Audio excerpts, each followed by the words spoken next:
Be friends, we've got an exciting episode today. I have got Joe Day came over from the Mike's Retro Trading Cards YouTube channel to talk all things non-sports cards, all the stuff he collects, strategy, and all that sort of a thing. That's coming up in a couple of minutes. Some housekeeping notes. We've got some announcements. It's a busy week this week. Tomorrow, we've got Alex Winter from Hakes Auctions. Tomorrow night, he's going to come on. They've got the massive Jeff Jacob collection that they are selling off in different auctions. The first tranche is on auction now over at Hakes. It's a lot of wicked sealed action figures. We're going to have Alex on tomorrow night to talk about that, so make sure that you do not miss it. Excited to win a Caitlin Clark card, PSA 10, the draft day card in a PSA 10 over at Pristine Auction. I do have a coupon code down below for you, $10 off your first auction victory. Make sure to check out Pristine Auction today. They've got all sorts of cool stuff coming up. I'm actually bidding on something tonight. I'm not going to share what it is. I'll share if I win. Actually, I'll share if I lose too, because it's something that I want to share kind of in a story. Also, justcollect.com. You've got a collection to sell, but you don't know where to go with it. Justcollect.com's got a very easy appraisal form that you can fill out. Leighton Sheldon and the team over there will help you understand what your collection is worth. Card Capsule, you need great supplies. You don't want to pay a fortune for them, and you want a discount code. You've come to the right place. Again, in the video description, all the discount codes for Card Capsule, SlabMags, all the good stuff. Card Capsule's got all your cases, semi-rigids, top loaders, all the goodness. So check out Card Capsule. Frank, are we ready to start this thing up with Joe? Oh, you're not ready? What do you think your job is? Help me. Is it on, Frank? It's on. It's another episode of Inside the Mind, and we've got Joe Day from Mike's Retro Trading Cards YouTube channel. What's going on, Joe? Not too much, man. How you doing? I'm doing pretty good. I'm trying to figure out my lighting in here. There's a weird like haze, and so I feel like I need to get some actual professional lighting, or there's not too many places in my office where I can kind of maneuver, like I'm on my desk. So I don't know. You don't have some sort of affiliate code to get like some special lighting or something, like 10% off kind of I'm glad deal, you brought that up. That's a perfect segue into the Pro. Yeah, SCD 25 Pro. It's Amazon. There's a link down below to the lighting I just ordered. Hashtag ads. No, I'm doing fine. It's already been a busy week. This is going to come out on Tuesday, the 14th. We're filming Monday here, but the weekend was crazy. My son also, my 9-year-old football maniac, he wants to watch this playoff game here at 8 p.m. Eastern that's coming on in about an hour. So the party never stops here. Who's he rooting for? He is pulling for, it's Vikings-Rams. He's kind of torn here because really both of us are pulling for the Lions.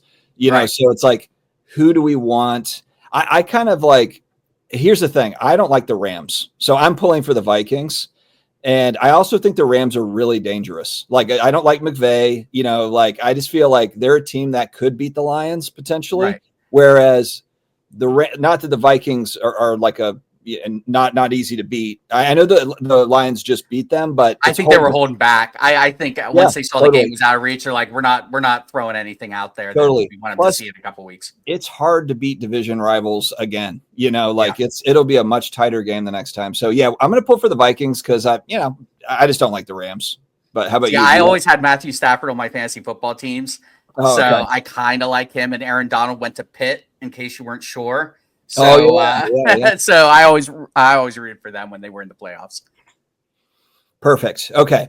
Well, we're going to dive in today. We're actually not going to be talking about sports cards, although Joe Day is a sports card collector, but we're inside the mind of I guess more of like a converted over to more of a non-sports / entertainment cards collector. Wouldn't you say, Joe? Oh yeah, for sure. So how did this happen? Walk us through, I guess. Has it always been this way? Because, going back in time when I was a kid, I was opening up like a lot of people like 1990 Impel Marvel cards. Mm-hmm. But when I got back in the hobby, I didn't necessarily like run to buy those, but I did find them eventually. And I bought a binder, like complete set and stuff like that. And so I've kind of always mixed in non-sports. But like you, I've gotten more non-sports entertainment over the last probably 2 years. How did it happen for you? Yeah, for me, it was the same thing. When I was a kid going to Mike's card shop, which was Mike's Upper Deck, by the way, shout out to Danville, Pennsylvania. Cards were so big in the 90s. People don't realize this. I was in a town of less than 5,000 people. We not only had 2 card shops, not only were they on the same street, they were on the same block across Wow. the street from each other. That's how big cards were in the early 90s. So I got into the Marvel stuff. I was big into the Marvel stuff first and foremost, 10, 11 years old. My grandmother would drop me off at the card shop, give me $20 and say, Mike, babysit my grandson. He's like 10 years older than me. So, but at the time when you're like a 10, 11-year-old, a 21, 22-year-old seemed like, an old man. Yeah. But I got into the Marvel cards through that. Got into, we'll talk a little bit about Star Trek cards, got into Star Trek cards because of the card shop as well. And it wasn't until I started getting into fantasy football that I got into sports cards. And then I went heavy into sports cards, like at that point. And I kind of, the comic book thing, the non-sports stuff kind of faded away because when you're a 16, 17-year-old, you don't have a lot of money to be putting irons and fires, right? So I started really diving into the sports card side of it. And that was right around, Peyton Manning was a rookie, Randy Moss was a rookie, Achilles Smith and Donovan McNabb and all those, Tim Couch, all these luminaries in the football world were coming out as rookies then. So I really dove deep into NFL cards big time and kind of left the non-sports stuff. I figured, I'm getting older. Mm-hmm. You know what I mean? Like, the comic books and comic book cards are for kids. I'm going to get into sports cards. And then I did that until I got out of the hobby, probably around 2003, 2004. Now, when you got back into the hobby, and let us know, I guess, like exactly what year it was when you got back in, but just like with sports cards, I know when I got back in with sports cards, it was like, wow, there's some dramatic differences in kind of just how they're doing cards, how their, the distribution is. There's a lot of differences. Did you also get into kind of the non-sports at that point when you first got back in? And did you notice, like, because I'm still learning about, you had Rittenhouse on your channel, on you guys' channel, Rittenhouse CEO, owner. Was it the owner or CEO or both? Both. Yeah. Yes. Founder, owner, CEO, Founder, president, owner, everything. CEO. Yeah. That was awesome. But I think the one thing that was kind of eye-opening for me is there was a lot of like the Art to Bard card from 93 Skybox. Like that's not a card I was aware of. I remember Simpsons cards, but I didn't realize there was actually like a huge pull chase out of the set, And as an adult, I was like, oh man, I kept finding all these like really cool non-sports, stuff, that I didn't know about when I was a kid, like the chase. And it helps having money, right? Isn't it cool? I'd be an adult and being able to afford the stuff you couldn't afford when you were, 10, 12 years old. So I got back in right before the pandemic. I got back in, and I give full credit to one of the folks from Mike's Retro Trading Cards, EP, because he had kind of been watching the sports card market a little bit leading up to that. And we have this group chat, it's ridiculously long group chat that's, was about fantasy football. Like I try and go back and find stuff from like 2 years ago because we text so much. And yeah. So, and to add context, you and the three guys have been doing fantasy football for like 25 years. 1996, we started our first league. Oh, so almost 30 years. Yeah. Almost. I just lost in the finals of that league, which was thanks for bringing that up. But anyway, so, EP said, have you guys noticed like cards are starting to pop off again? And it started with basketball, and then it moved into the rest of the sports, and then it moved into non-sports, Marvel particularly. And at first we were all kind of like, well, let's find what we had in storage and kind of sell it and move on. Let's take advantage of this moment. And then we got back in and we're like, oh my God, this stuff is just as awesome as I remember it. And I can afford to buy a box of, even though the prices are, especially then were ridiculous, I can afford to buy a box of 90 MU. Right. So I was like, I'm in. And I, as much on our channel as I kind of make fun of him a little bit, I'm going to shout out Northeast Ohio Cards and Comics. He did open up a box of 90 MU on his channel. It was probably one of his biggest videos. And I had seen that. I'm like, so the nostalgia really hit me when he opened up that box. So I ended up getting a box of my own. And then it was on like gangbusters at that point. And, it's gotten to the point now where, and we'll talk more about this, I'm sure, I don't even look towards sports cards that much as I used to. Now, is that, so is that because there's certain chase cards out of like certain sets that you're just kind of zeroed in and focused on? Or or I guess it could be a combination. Are there new releases for Marvel? Are there new releases for Star Trek, or things that you're like, okay, I need to actually, like, I need to have money like ready to go. And like sports cards is kind of, it's over here, and it's just kind of like another thing that's like, it's just money going out.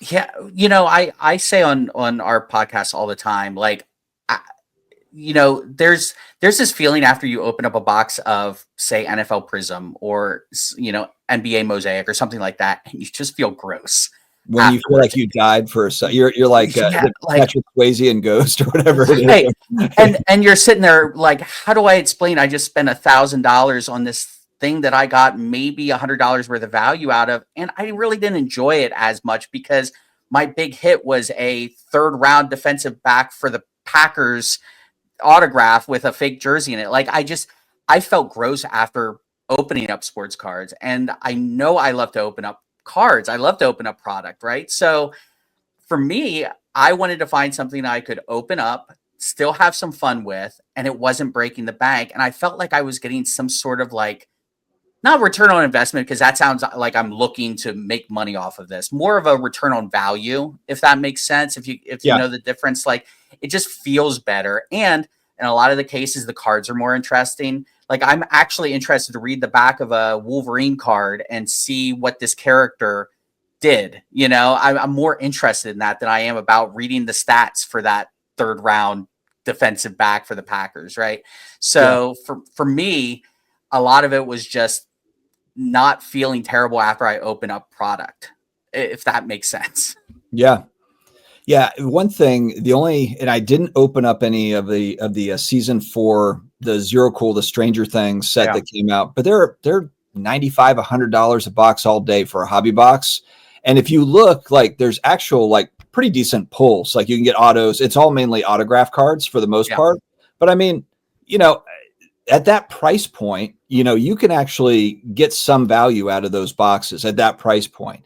It's where in sports, it's just those price points have just got eaten up to. And I understand you've got, what is MLB debut, and some of those are cheaper. They've got like some cheaper products, but it's few and far between usually. And like you said, I think that, do you want to read the stats of a random player that, you've never heard of, or would you rather look at a cool Wolverine or Star Wars or whatever it is? I opened up 3 cases of Fleer Ultra Wolverine. Okay. At different points, I opened up a case on release day, which is on our channel. It has the most views we've had on a video, because people really, really love that product. It was such a fun product, and the price point was slightly expensive, but people kept commenting on the video. They're like, I can't believe how expensive these cards are. They were $225 a box, which at the end of the day, comparatively speaking, is like, I don't want to say nothing, because I don't presume to know anyone else's financial situation. But if you're buying a box of NBA Prism, you're spending $1,000, so you could buy 4 boxes of Fleer Ultra Wolverine. But I opened a case up on release day. I opened a case up at the National, and I opened a case up a couple weeks after the National. And the return on value for those, and I did sell, because my whole thing, especially buying something like that, is I want to open it up. I want to keep some cool cards, like some cool sketches, the jambalayas. I want to build a master set for myself, and then try and recoup the rest of the expense. And I just had so much fun at every point along the way, to the point where I almost bought a 4th case. And I'm like, I have some other stuff I need to pay for, but I just had so much fun with it. I'm not getting that out of sports cards anymore, which is sad. And maybe that's just the state of our hobby at this point. I don't think Fanatics makes it any better, to be fair, but Panini definitely hasn't made it very good. And it just kind of feels weird ripping open a box of cards and being okay getting 20% value back. Like, to me, it's just a punch in the gut every single time. Now let's shift over, because I know you collect Marvel and you open Marvel, but is Star Trek your number one? Is that kind of your I don't know, as a collector, is that your, I know you have is it the Patrick Stewart auto collection? Yeah, that's all 21 of them. He signed 21 officially licensed Star Trek autograph cards. So there's all 21 if anyone's curious. You can zoom in if you're curious about that. But yeah, Star Trek is my main PC. I'm going to shout out Rittenhouse, Steve Cherendoff, founder, president. He worked for Fleer and Skybox ahead before he started Rittenhouse, and their products, man, are just off the charts. Like, and we're talking their most expensive product. I'm gonna flash it. Oh yeah, you got to. There's one of him in the Iron Man suit. I sent you the link for it. You might have to pick up the little brother of that one. I would suspect, but like their stuff is just so cool. Yeah. And I was never a huge autograph guy, but again, in non-sports, a lot of what you're chasing, it's not just holograms anymore, right? You're chasing those autographs. And for the price point and for the quality of the cards, even just the base inserts, they're a lot of fun. And I got into those. I started with 2 boxes of Star Trek Strange New Worlds, and I'm like, this stuff is freaking awesome. I'm going to keep buying it. And I ended up buying 2 cases of Picard season 2 and 3. Had a blast with that. I'm picking up a couple cases of Cheers, which is coming out here next month, which is going to be really awesome. I might even do an at cost break on our channel for it, like a box break. And I got a really good deal from a guy who gets a really good deal from Rittenhouse. So I'm one person removed from getting a good deal directly from the source, but it's going to be a lot of fun doing that. And I can't belabor the point anymore than the cost of entry is so low for a lot of these non-sports products. Yes, there are the high ends. There's the Marvel masterpieces for sure. Even with Rittenhouse, there's the Inflections, which is a little bit more costly, but by and large, it's $120 to $150 a box max. And if you wait, you can pick up boxes, a few months later for $100 and still feel really good about it, Right. $100 is a nice round number price point for a box of cards. Where it's like, man, it feels good, or it's not going to feel too bad. I guess that's the thing. Now you have a card that I want because I think you do. You flashed it to me. Do you have it? Yeah. It's the 2001. It's a 2001 Rittenhouse, and it's the William Shatner. And who played Spock again? Leonard Nimoy. That's right. So it's a dual on-card, and that's one thing that Rittenhouse is known for, on-card autos. They only really do. I don't think they do stickers at all. I think they don't do stickers at all. They do cut autos if the actor has passed away. But ironically, a lot of the cut autos they do are buybacks of autos they had them sign originally. So it's really cool. Yeah, no sticker autos. And that's the one thing I did ask Steve about when he was on our channel was tell us why it was so important to have all on-card autos. He goes, if you go ask Tom Brady to sign your football, would you be okay if he just slapped a sticker on it? You want him to hold that football and sign it. And it was like, yes, of course. It's so simple, right? It makes so much sense. You're speaking the language for every card. Right, exactly. So yes, that was the 2001. It was the 35th anniversary. And I posted it on Twitter and I was like, this is the most important Rittenhouse card ever made. And it's not because it's the most valuable. You're holding one that's more valuable. There's one back here that's right there that's more valuable. But it was one of their first sets. It was their first major Star Trek set. And they were trying to pick up different IPs left and right. And this was a pack pooled auto, which is crazy to think about, one every other case. And, if that set doesn't go well, there weren't any other autos in that set of major cast members. So that card is that was the chase for that product. And if it doesn't go well, maybe, they don't hold on to some of those licenses or get some of those licenses, but it was just such a big card in the moment. Again, I didn't collect back then, unfortunately, just from reading everything, the actual experts of Star Trek cards, just having that available in a pack in the moment was crazy. Yeah, no, absolutely. Is there any kind of new releases that you're looking forward to? I guess outside of Cheers, which is coming up from Rittenhouse, and I haven't really I don't look at kind of like the upcoming new product. I know Stranger Things is supposed to have Topps Chrome, which I'm really interested in seeing what that looks like. And that's actually something I would buy a box, unless it's something crazy, like, I don't know, $300 or $400 for a box of Stranger Things cards. It might be if it's Topps Chrome, but that would be something where, I would be interested in those products, but I don't pay attention to what does Panini have coming up or any of that. Is there a new release coming you're excited about? So obviously, Cheers that we talked about. The Strange New World season 2 is coming out soon, and next year, I believe it is, they're doing Star Trek 60th anniversary. Rittenhouse is. So Steve kind of dropped some news that there might be another Patrick Stewart autograph in that set. So I'm a little nervous. I'm going to have to put my second case up. You can see it's marked out. You can see the blue tape. I've already got it marked out and ready to go. But and in terms of, I'm kind of torn on the whole Marvel thing going to Fanatics, because while I did love Topps Chrome and some of the products growing up, I, I've seen what they've done to sports cards so far, and maybe some of your viewers like what they've done with sports card. I personally haven't, um, but I'm kind of concerned what they're going to do with the non-sports or the Marvel market. It's really the price point.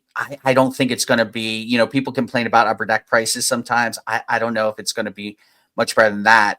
But speaking of, Upper Deck got the DC license. I'm here for that. I'm really, really excited about Upper Deck getting the DC license. I know they're working on a Fleer Ultra Superman set. They're working on a Batman metal set, which should be awesome. Yeah. So I'm kind of, circling those, waiting to see some sell sheets and stuff like that. I'll probably get a couple of cases of each, because again, I'm getting a couple of cases for the same price you can get a box or two of Panini Prism for. Now, what about, you mentioned Superman, Batman, there's obviously the classic, like 1940, that first Superman card. Mm-hmm. There are big non-sports cards out there. Do you have any sort of ambition to, add cards like that to your collection at all? Or, do you have kind of a wish list or a want list, or I'll save up for this, or if this happens to be at the right price? Or are you kind of more zeroed in on, you've got kind of your main PCs and then you've got new products coming out? So since I got back into non-sports, since I love to open up product, I'm kind of just looking at that. But the Robert Downey Jr. auto is kind of on my watch list a little bit. That's a down the road purchase. There's DeForest Kelly. I don't know if you know Star Trek much, but he was the Doctor in the original series. Oh yeah, you sent me a picture of that. Yeah. Yeah. I didn't win that one, unfortunately, but he had passed away before Rittenhouse had gotten the license, and he only has a couple of autographs in Skybox. So they are very valuable cards. So I've kind of been circling those a little bit. But for me, I just like opening up products so much because it is a lot of fun to do. And there's, all of us card collectors kind of have a little gambler in us, right? So, I mean, I like the possibility to go and chase some of that stuff. But for the most part, I've got my Patrick Stewart PC, and then I'm building out. I'm kind of debating, do I go to Shatner next? That could be expensive because he has a lot more Star Trek autographs than Patrick Stewart does. So that could be cost prohibitive. Yeah, he's not afraid to sign his name to things. So yeah, he's going. We actually just committed to it last year. I've been kind of eyeballing this Galaxy Con. We have a Galaxy Con, which is kind of like it's not just like a Comic-Con, but it's got all the, it's actors and different things, but it's not just like around like Marvel or DC. It'll have, professional wrestlers, and it'll have like, I don't know, anime artists and just all sorts of different entertainers and celebrities. But they have it every single year. It's the exact same dates as the National in Raleigh, like where I live in Raleigh. And it's awesome. Like, I've never been because of the National. It literally sits like right on the same days. But there's a Galaxy Con that is in Virginia, in Richmond, that's coming up in March. And so I'm like, okay, well, that's not too far away from me. And so we're going to go up there. The fam and I are going to go up there. But William Shatner will be there. He'll be one of he'll be one of the guests. But it's kind of ironic. While I very much enjoyed him in the original series, I very much enjoyed him in the movies. I actually know him best from being Denny Crane from Boston Legal. So I'm this big Star Trek fan, but I loved him as Denny Crane on that show. You mentioned Galaxy Con. There's actually a Philly non-sports card show that happens twice a year that I'm really excited to go to this year. The crew, chances are, I mean, it's only a couple of hours away from Mike and EP. So I'm probably going to meet up with them, and we're going to head down to Philly and check that out for the first time. And I'd be remiss if I didn't shout out, Mike, EP. They're also getting more and more into non-sports. And I say on our channel all the time, with non-sports, it's, you know, a lid for every pot, ass for every saddle kind of thing. Like if you want something in non-sports, you can find it. There Right. is so much out there, so much. I just watched a buddy of mine who's a breaker, Dane over Dynasty Breaks, and he had Marilyn Monroe cards. Leaf is making Marilyn Monroe cards. There's so much cool stuff in non-sports. Mike does a lot of wrestling content. He's a huge wrestling card collector with his Paul Heyman collection. So, you know, he's starting to look at the Topps Chrome WWE releases and stuff like that. While wrestling is kind of a sport, you know, kind of, sort of. Yeah. But still, kind of, you know, also kind of in that non-sports realm as well. So I see more and more sports people going to non-sports, and I think it's the cost of entry. And again, you can find, if there's something you like, you can find it. Right. I think that that's really the biggest opportunity for card manufacturers now. I feel like it's like, God, if you're not Fanatics and you're a company that's not Fanatics, and you're not going to have the licenses. Mm-hmm. Why are you not trying to do kind of like what a Rittenhouse just rolled out with Cheers? But Mm-hmm. it's endless when you look at, of course, if you look at 80s, 90s, sure, you've got all sorts of opportunity there. But just think about all the TV that's been on even just the last like 5, 10, 15 years. You know, I mean, like there's a lot of people, like very popular TV, you know, that's been on shows that could be kind of reenacted. And I think about Panini really the most, because Panini has shown that they can put out a Flawless or National Treasures. Like they can put out like a luxury card, like a premium product. And if you actually did come out with, and I draw similarities to Rittenhouse. Like Rittenhouse is a premium product, I feel like, you know, and Panini could do the same thing, you know, and I feel like it would be gangbusters if they just zeroed in and focused in on that. So we did a show on a Wednesday, our little, like, where we dig into a topic every Wednesday and just kind of hash it out. And the one that we worked on was what advice we would give to the different manufacturing companies. And I said Panini should get the DC license. This was literally 1 week later. Upper Deck got the DC license. So and I said in that video, Upper Deck should get it, but they have Marvel, and I don't know if there's any sort of like licensing issues where they can't have both or something like that. And then it ended up Upper Deck was losing Marvel and getting DC. But I'm with you. Panini they need to do something. They're not going to go away. And they need to find, every card company, they need to find these niche markets where, you know, you have shows like, you know, EP's been begging for a West Wing. I don't think they'll ever do a West Wing. It's very, you know, it's that would be a niche market. But Seinfeld, you know, a lot of Seinfeld fans out there. There's a lot of TV shows out there that I'm kind of surprised that they haven't done it. Like Breaking Bad.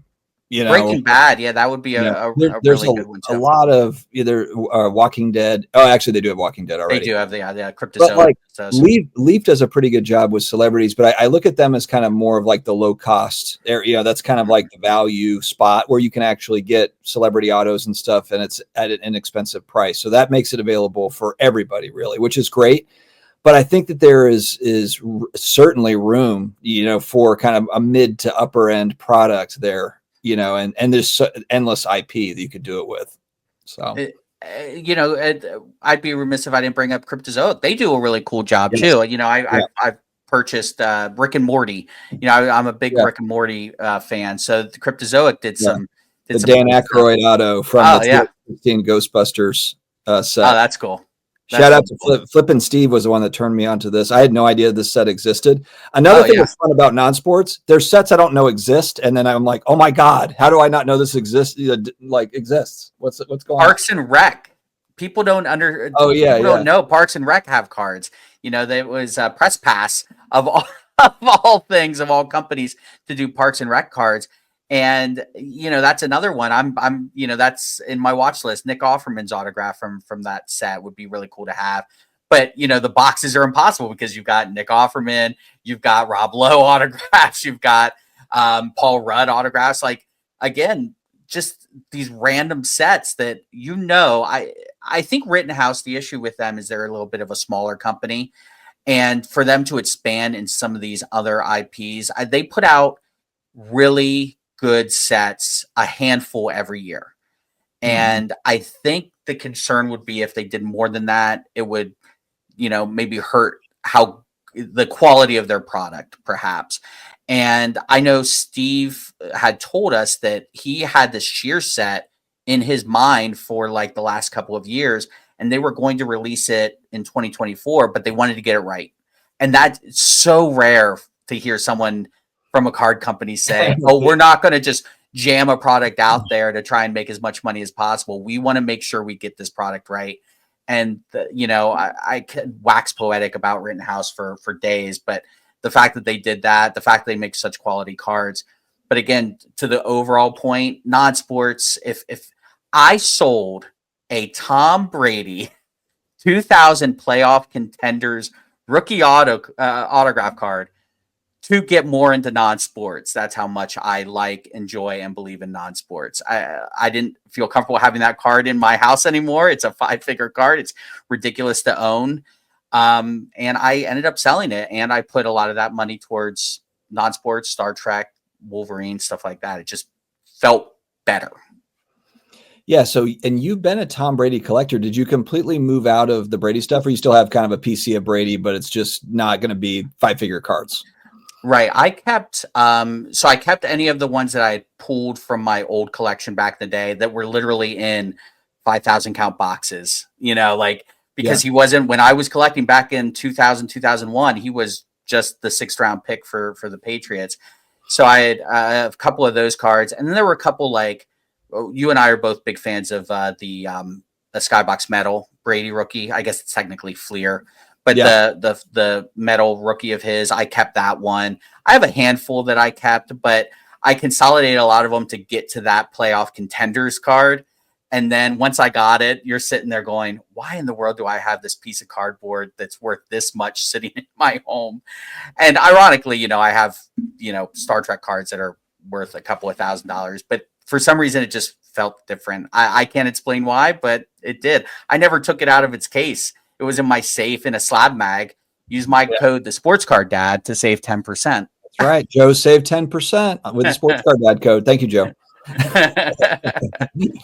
Yeah, it's so weird because that's like the ultimate definition of like the chase. Like you chased and it was exciting to chase, and then you got the chase was much more fun.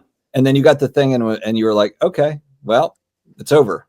Like the party's over, like it's the Christmas Eve versus Christmas morning thing, right? Like Christmas Eve, you're all excited and I can't wait to see what I get. And then you open up the gifts the next morning and it's like, okay, I got them, cool. But it's like the anticipation of trying to get that card was much more fun than actually having the card. Where in non-sports, I was chasing these Patrick Stewarts because they don't come up very often. That's the one thing. A lot of Star Trek collectors, very similar to like wrestling card collectors, once they hit people's PCs, they generally don't find their way out of their PCs. So another big draw to non-sports there. It's definitely more of a collector's game. Mm-hmm. People aren't buying Patrick Stewart cards to flip, really. Typically it's like that's a collector that wanted that, and that's refreshing, frankly, when you look at, and like, I love sports cards. I've got plenty of sports cards. I know sports card people will watch and be like, this is a sports card, Dad, trashing sports cards. I love sports cards. It's just the way that the modern world, the ultra modern product and the way it's all kind of gone down. I'm a little salty about just kind of where we're headed, and non-sports feels more at home. It feels more like 1990 collecting sports cards than what we have now. I'm into sports cards. I have a Kenny Pickett rookie autograph card right next to me. That's dedication. That's Pitt. If he didn't go to Pitt, I probably wouldn't have that card. But yeah, I mean, you're right about the chase, and it always feels the chase feels better than the actual accomplishment. And for me in sports cards, it did. In non-sports cards, no. I love the chase, but I also love having this display, if that makes sense. Like it just. I love walking into the room and seeing that. I'm like, that's awesome. I can't believe I was able to put that together. So much, in fact, and to your point about collectors, there's a collector I've been helping put his Patrick Stewart autograph set together. And I've been like, oh, I have this connection here. I know this guy here has this lady here has this one. And, I'm helping him. And they're like, I really don't want to give these up, but I have doubles. So I can, I'm going to help this collector out. It's a lot more like that than sports cards, where it's like, okay, I just pulled this card. I'm going to send it off to be graded, and then I'm going to put it on eBay and try and make as much money as possible. Collector be damned, So on that note, I'll show. Don't worry, I won't show 100 Stranger Things cards. I'll show the big one. I'll show the big one. So this is Hopper. So this is from 2018 Topps, and Hopper, of course, is the police officer in Stranger Things. It's trying to get to the bottom of all the crazy, and this all is the Stranger Things, if you will. He's all trying the to get to the bottom Stranger of all those Things. strange things. Yeah. So this is the only one of one gold that's ever popped up. So they have, and another thing that you have to like about just parallels, right? Because in sports cards, there's a zillion of them. This is so there's this one of one gold that I've only ever seen like one of any character show up. So this is obviously there's only one of these. And then there's blue out of 10, purple out of 25, green out of 50. And some of the characters have orange out of 99 and some of them don't. So when you really look at like how many exist, you know, and like there's not many at all. And the other thing that's kind of interesting is breakers are not busting open Stranger Things cards, you know, so you have a lot of like boxes that are just out there, but no one, like there's not demand for it on, you know, from a breaking standpoint. So there are cards that are just kind of out there, you know, in the wild. But that card popped up and I saw it. So first off, I knew the guy, I saw the trail kind of happening. I knew I know the guys that have it. Other Stranger Things collectors, there's only like 5 in the world, so I know who they are.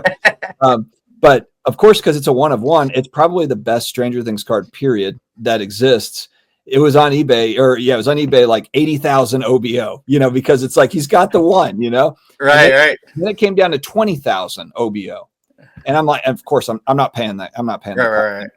Well, he messages me on IG going back like a couple months ago, and he's like, "Hey, I just wanted to give you a heads up because I know because I've always said like, hey, when you're actually ready to sell it, like, let me know." You know, right. That's the museum price, I like to call it. That's the, I just want to show this card off. I'm not actually thinking about selling it. Yeah. And he's like, I'm going to run it at auction starting Sunday. I just wanted to let you know it's going to run at auction 99 cents. Like it's not running at like 5,000, you know, like for 7 days. It's running at 99 cents. And so I was like, all right, I'll be watching. I was like, I'll be watching. And I was able to win. I did put like, I wouldn't call it a mega bid, you know, but it was like we were coming to the end of the auction and it was sitting at like $1,000 and I ended up winning it for $2,300. My mega bid was at $2,800. Yeah. But I was thinking like, I just don't want to, like, it's just a lot of money, you know, but then I'm also thinking like, I could never see it again. Like it could literally be gone. Once it goes into a collection, it could be gone. Could be gone. You know? This could be like the guy that's sitting on the, you know, the PSA 10 Manals that doesn't sell them for 30 years. He's 80 years old or whatever. It might just be gone. So you're sitting there and that's always kind of the, you know, the mental game that you're playing. Well, fortunately, I got lucky and, you know, I got it. But so 2 points I want to make real quick. One, to your point about like the number, like you actually know the true number of how many there are out there. Because there's not a snake skin, there's not a giraffe skin, there's not a tiger skin, there's not like 5,000 different parallels that all these companies are doing is trying to hide the fact that they made a ton of cards and they're trying to kind of pull the wool over your eye when you're a sports card collector.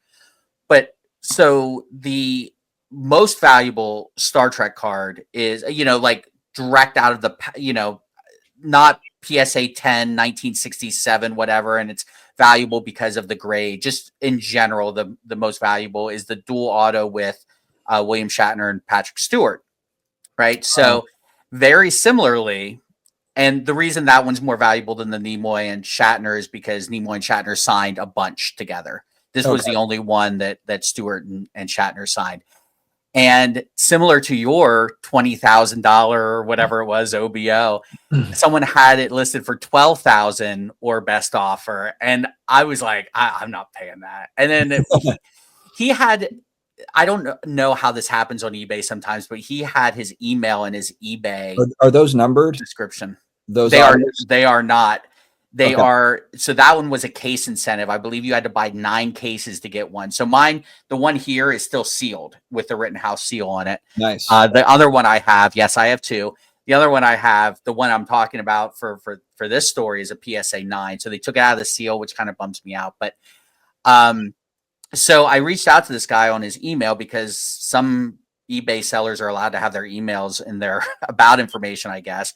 And I reached out to him and, you know, we're trying to work out this off eBay deal, you know, some trade, you know, some Tom Brady rookies and some cash for that card, and we just couldn't come to a fair deal. And the one morning I'm looking through my saved search, you know how you get the email from eBay at like 3 a.m, right? I'm sitting there with my coffee scrolling, and there that card is, 99-cent auction. And I'm Oh, like, so I text Mike. It's such a great feeling. Oh, well, it's great until it's like you have 30 seconds left and you're like, what should I, like Yeah. you might have a plan mapped out until those last 30 seconds. And you're like, what do I do? And I texted Mike and EP because we have this thing where if we say, should we go after something? Should we do something? We're only texting them to get confirmation. Like, we're not texting them for their actual opinion. We just want to hear them. Yeah. Just do it. Right. So I texted them. I said, oh, I'm not getting this card. This card is mine. Because it was the only one I had seen on eBay at that point, and it was the same card. So I sent, I put in an offer of almost $5,000, I think, 5,100 and whatever dollars. And I ended up getting it for a little less than 4,000. Right. So I was over the moon. I feel like I saved money. And I'm thinking, if the guy would have just reached out to me, he would have gotten more because he wouldn't have been hit by the fees. I would have, paid him offline off of eBay. But just those last 30 seconds, I'm like, should I put in more? Should I, and you're waiting and you're stressing out. And I bought a home and I wasn't so stressed out about that purchase. I was like sweating, hoping to get it, Yeah.